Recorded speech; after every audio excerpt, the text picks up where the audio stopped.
Assalamualaikum warahmatullahi wabarakatuh. Perkenalkan, nama saya Fatimah NPM 2512-125, Prodi Tarikh Bahasa Inggris. Di sini saya akan menjelaskan tentang Islam di Andalusia, Spanyol. Mata kuliah Sejarah Peradaban Islam.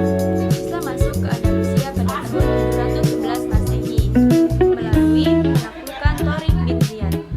Di bawah dinasti Umayyah di Cordoba, wilayah ini berkembang menjadi pusat ilmu pengetahuan dan peradaban dini, melahirkan tokoh besar seperti Ibnu Rushd, Az-Zahrawi, dan Al-Idrisi. Andalusia juga mencapai kemajuan dalam ilmu pengetahuan, arsitektur, ekonomi, dan toleransi sosial. Dengan karya monumental, contohnya Masjid Cordoba dan Istana Alhambra. Selanjutnya, kemunduran yang terjadi akibat perpecahan politik internal, lemahnya persatuan, menurunnya moral para pemimpin, serta tekanan dari kerajaan Kristen dalam gerakan Reconquista. Jatuhnya Granada pada tahun 1492 Masehi menandai berakhirnya kekuasaan Islam di Spanyol. Sejarah Andalusia juga mengajarkan tentang pentingnya persatuan, ilmu pengetahuan, dan toleransi dalam membangun peradaban, serta bahaya dalam perpecahan dan kemunduran moral.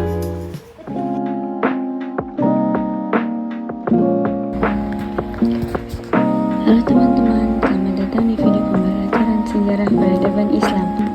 Hari ini kita akan menjelajahi sebuah kisah besar tentang bagaimana cahaya peradaban Islam pernah bersinar terang di Eropa, tepatnya di Andalusia, atau yang sering kita kenal sebagai Spanyol. Mulai dari awal penguasaan, masa kejayaan yang mempesona, sampai akhirnya kemunduran yang menyedihkan. Ayo kita mulai perjalanan ini. Awal masuknya Islam ke Andalusia.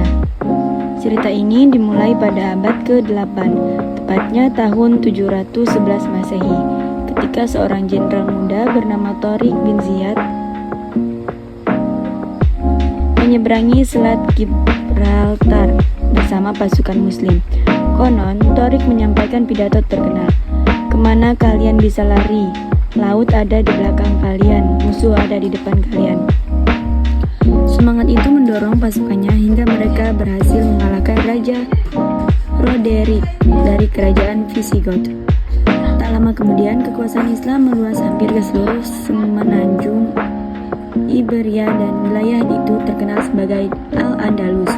Di bawah kekuasaan Islam, masyarakat Andalusia terdiri dari Muslim, Kristen, dan Yahudi yang hidup berdampingan secara relatif damai selama berabad-abad. Berdirinya pemerintah dan dinasti Umayyah.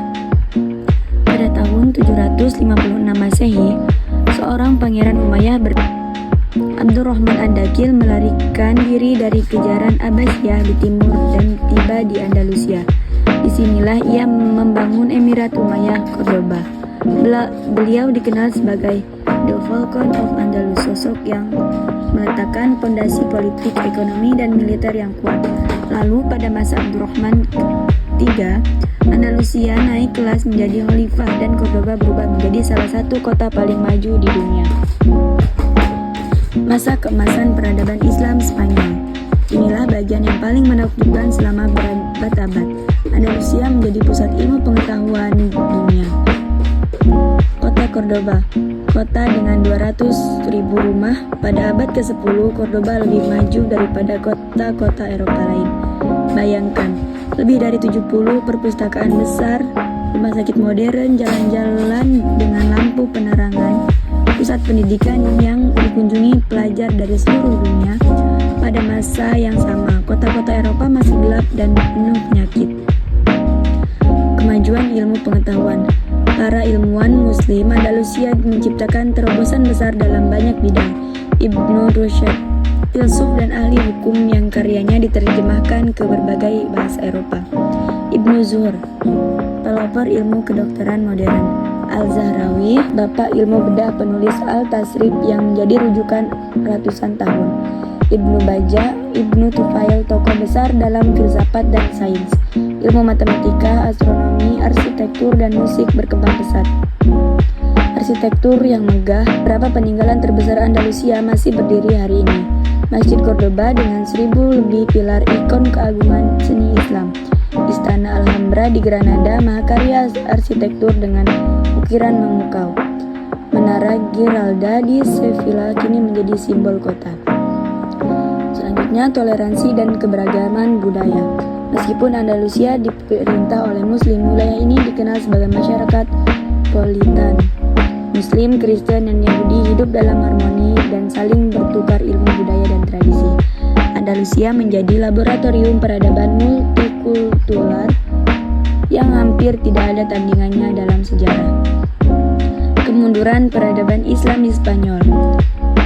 Namun, seperti semua kisah besar, kejayaan itu tidak berlangsung selamanya. Ada beberapa faktor utama. Konflik internal. Setelah runtuhnya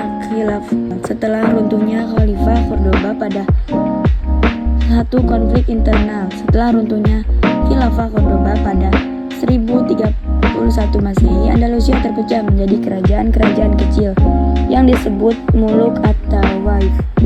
Kekuasaan menjadi lemah karena saling berperang. 2. Tekanan dari kerajaan-kerajaan Kristen. Di utara, kerajaan-kerajaan Kristen seperti Kastil, Aragon, dan Portugal semakin kuat. Gerakan Reconquista atau penaklukan kembali dilakukan secara terus-menerus.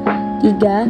Ketergantungan kepada kekuatan luar. Untuk mempertahankan diri, beberapa wilayah Muslim mengundang dinasti dari Afrika Utara menjadi seperti Almoravid dan Almohad. Namun setelah mereka mundur, Andalusia kembali terpecah semakin lemah. 4. Jatuhnya Granada 1492. Kerajaan Islam terakhir, Granada, akhirnya jatuh tahun 1492 kepada Ferdinand dan Isabella. Tahun ini sekaligus berakhirnya 800 tahun kejayaan Islam di Andalusia. Banyak ulama keluar dipaksa pindah agama atau dianiaya. Kisah Islam Andalusia mengajarkan kita bahwa peradaban bisa tumbuh luar biasa ketika ilmu, toleransi, dan kerja keras dijunjung tinggi. Namun, ia juga dapat runtuh ketika perpecahan dan konflik menghancurkan persatuan. Semoga kisah ini membuat kita lebih menghargai sejarah dan menumbuhkan semangat untuk membangun peradaban yang lebih baik di masa depan. Terima kasih sudah menyaksikan. Sampai jumpa di video pembelajaran selanjutnya.